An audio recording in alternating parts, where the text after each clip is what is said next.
વાત કરીએ બનાસકાંઠાથી તો કાંકરેજમાં માત્ર એક જ ઝાપટામાં પાણી આખું થઈ ગયું। કાંકરેજ જૂના બસ સ્ટેન્ડ વિસ્તારમાં પાણી ભરાયા છે। વરસાદી પાણી ભરાતા સ્થાનિકોમાં હાલાકી જોવા મળી રહી છે। સામાન્ય વરસાદમાં જ જૂના બસ સ્ટેન્ડમાં પાણી ભરાતા પ્રી મોન્સૂન કામગીરી ઉપર સવાલ ઉઠી રહ્યા છે।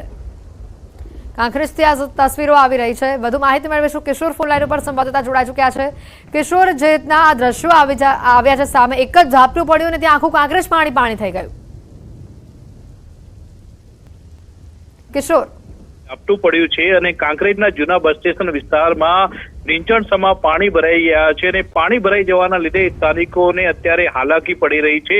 સામાન્ય વરસાદમાં જૂના બસ સ્ટેન્ડમાં પાણી ભરાઈ જતા થરા નગરપાલિકા છે, થરા નગરપાલિકા પર પ્રી મોન્સૂનની કામગીરીને લઈને અનેક સવાલો પણ ઉઠી રહ્યા છે। મહત્વની વાત તો એ છે કે જ્યારે કાંકરેજ વિસ્તારમાં સામાન્ય વરસાદ થાય છે ત્યારે પુલના આજુબાજુ વિસ્તારની અંદર હાઈવે પર પાણી ભરાઈ જતા હોય છે। તે ઉપરાંત નીચાણવાળા વિસ્તારમાં પણ પાણી ભરાઈ જતા હોય છે અને આજે માત્ર સામાન્ય વરસાદની અંદર જ બસ સ્ટેશન વિસ્તારમાં પાણી ભરાઈ જતા જે મુસાફરો છે તેમને સૌથી મોટી હાલાકી પણ પડી રહી છે। જી કિશોર, આભાર માહિતી બદલ।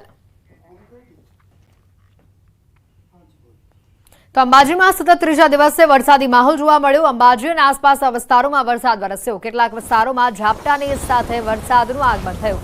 અંબાજીના દ્રશ્યો બતાવી રહ્યા છે। સતત ત્રીજા દિવસે આજે પણ અંબાજીમાં વરસાદી માહોલ જોવા મળ્યો।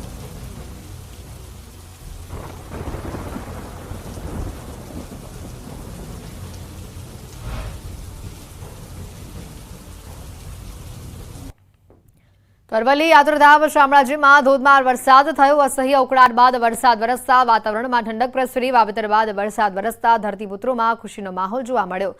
જિલ્લામાં મોટા પ્રમાણમાં મગફળીનું વાવેતર કરાયું છે અને તેને લઈને પાકને પણ ફાયદો થશે તેવું ખેડૂતો જણાવી રહ્યા છે। વાત કરીએ પાટણથી તો કેટલાક વિસ્તારોમાં વરસાદી માહોલ જોવા મળ્યો। પાટણ અને રાધનપુરમાં ધીમી ધારે વરસાદનું આગમન થયું। વરસાદના આગમનથી ધરતીપુત્રોમાં આનંદ જોવા મળ્યો। વાવણી લાયક વરસાદ થાય તેવી સૌ ખેડૂતોને હાલ આશા બંધાઈ છે। આગળ વધી અન્ય સમાચારો તરફ તો વડોદરાથી સમાચાર આવી રહ્યા છે। હરણીકાંડના તપાસ અહેવાલ સામે કોર્ટ લાલ ગુમ થઈ છે। તપાસ સમિતિના અહેવાલ સામે હાઈકોર્ટે નારાજગી દાખવી છે। તપાસ સમિતિના અહેવાલ પર હાઈકોર્ટની ટકોર આવ્યું છે। કોર્ટે કહ્યું છે કે સમિતિ મનપા કમિશનરને બચાવવાનો પ્રયાસ કરી રહ્યું હોય તેમ લાગે છે। શું સહી કરતા પહેલા કમિશનરની કોઈ જવાબદારી નક્કી નથી હોતી? હાઈકોર્ટનો સવાલ, જો આમ જ ચાલતું રહ્યું તો આપણે સૌ મોટી મુશ્કેલીમાં મુકાઈશું। જો આ જ અંતિમ રિપોર્ટ છે તો પ્રિન્સિપાલ સેક્રેટરી મુશ્કેલીમાં મુકાઈ શકે છે। એડવોકેટ જનરલે કોર્ટમાં સ્વીકાર કર્યો કે સંપૂર્ણ પ્રક્રિયા દોષથી ભરેલી હતી। તપાસ કમિટીના અહેવાલ પર જવાબ રજૂ કરવા એડવોકેટ જનરલે કોર્ટનો સમય માંગ્યો છે। હાઈકોર્ટમાં વધુ સુનાવણી 4 જુલાઈએ હાથ ધરવામાં આવશે। વધુ માહિતી મેળવીશું। મૌલિક ફોન લાઈન ઉપર સંવાદદાતા જોડાઈ ચૂક્યા છે। મૌલિક, જે રીતે તપાસ કમિટીનો રિપોર્ટ સોંપવામાં આવ્યો તેના પર હાઈકોર્ટ લાલગુમ જોવા મળી છે।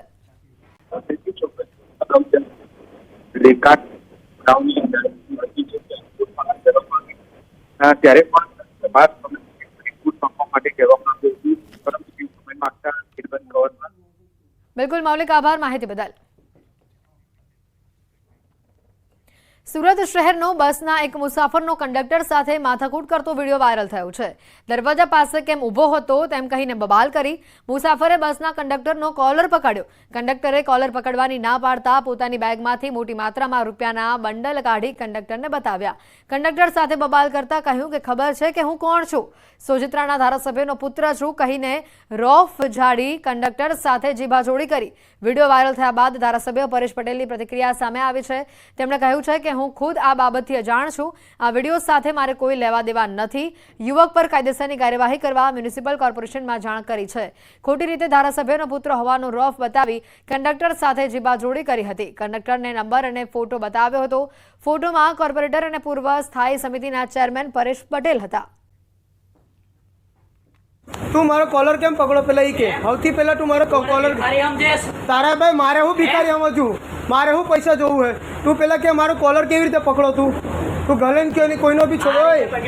ઓ ભાઈ કોલર ઉપર કોઈ દિવસ હાથ નહીં નાખો ને સૌથી પહેલા જ કહી દઉં। અહીંયા ઉભો ઉભો પોલીસ બોલાવી લો, પહેલા જ કહી દઉં છું મેં બોલાવી લેવા। સોજિત્રા ધારાસભ્યનો છોકરો છે, બીજેપીનો કહી દેતા। કોણ છે તું? કોણ છે તું? મારો બાપ બતાવ્યો તને કે નહીં બતાવ્યો? તો તારા બાપા જે બી હોય, તારા બાપા જે બી હોય, તું મારો કોલર કેવી રીતે પકડે ભાઈ?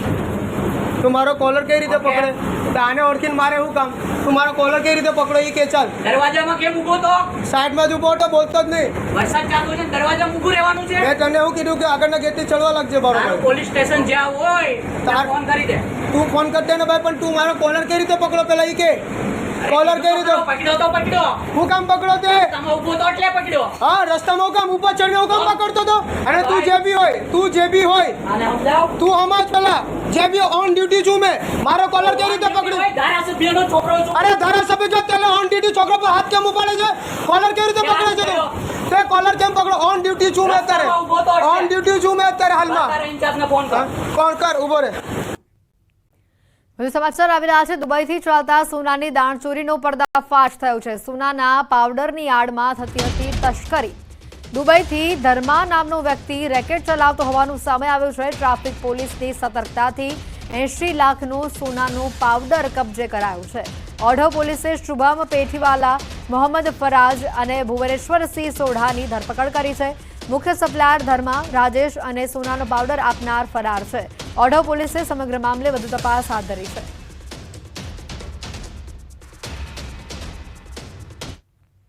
વધુ સમાચાર આવી રહ્યા છે. ફોરેન પોસ્ટ ઓફિસના પાર્સલમાંથી ડ્રગ્સ મળી આવવાનો મામલો સામે આવ્યો છે. વિદેશથી પાર્સલમાં ડ્રગ્સ મોકલાયું. અમદાવાદ ક્રાઇમ બ્રાન્ચે તપાસ તેજ કરી છે.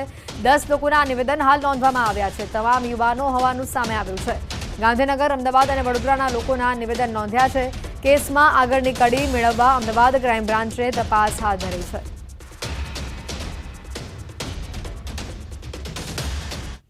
સમાચારોમાં હાલ રોકાઈશું એક બ્રેક માટે.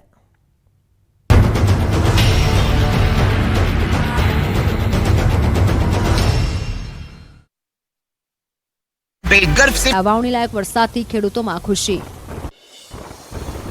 બનાસકાંઠામાં જામ્યો વરસાદી માહોલ. અમીરગઢ, ઇકબાલગઢ પંથકમાં પવનના સુસવાટા સાથે વરસ્યો વરસાદ. ભારે ઉકળાટ બાદ વરસાદ થતા ગરમીમાં આંશિક રાહત મળી.